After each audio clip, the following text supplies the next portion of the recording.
കൊല്ലം നഗരഹൃദയത്തിൽ ശ്രീനാരായണ ഗുരുവിന്റെ സ്മരണകൾ ഉയർത്തി ഓപ്പൺ മ്യൂസിയം 57 കോടി രൂപ ചെലവഴിച്ചാണ് 1 ലക്ഷം ചതുരശ്ര അടിയിൽ ബഹുനില സാംസ്കാരിക സമുച്ചയം നിർമ്മാണം പൂർത്തിയാക്കിയത്. സംസ്ഥാന സർക്കാർ പ്രഖ്യാപിച്ച സാംസ്കാരിക സമുച്ചയങ്ങളിൽ ആദ്യം നിർമ്മാണം ആരംഭിച്ചതും പൂർത്തിയായതും കൊല്ലം ജില്ലയിലാണ്.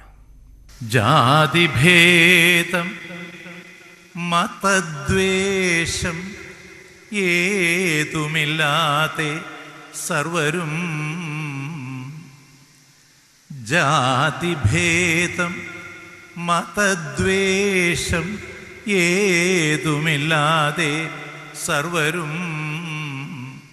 ജാതീയതയുടെ കറുത്ത കാലത്തു നിന്നും കേരളത്തെ നവോത്ഥാന കാലത്തേക്ക് കൈപിടിച്ച് നടത്തിയ മഹാഗുരുവിൻ്റെ ഓർമ്മകൾ ഇരമ്പുന്ന മണ്ണിലാണ് ഈ സാംസ്കാരിക സമുച്ചയം.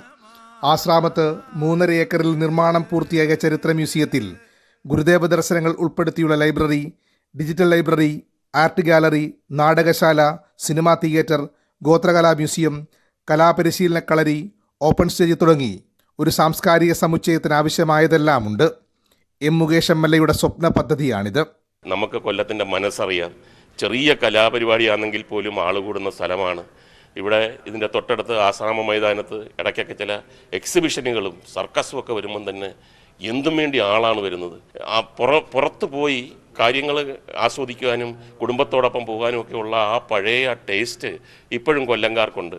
അപ്പോൾ അങ്ങനെ ഇരുന്ന ഒരു സന്ദർഭത്തിലാണ് ഈ ലോകോത്തര, ഇപ്പം നാഷണൽ മാത്രമല്ല ഇൻ്റർനാഷണൽ തരത്തിലുള്ള കലാപ്രകടനങ്ങൾ കാണുവാനും ആസ്വദിക്കുവാനുമുള്ള ഒരു സുവർണാവസരമാണ് കൊല്ലത്തിനെ സംബന്ധിച്ചിടത്തോളം കൈവന്നിരിക്കുന്നത്.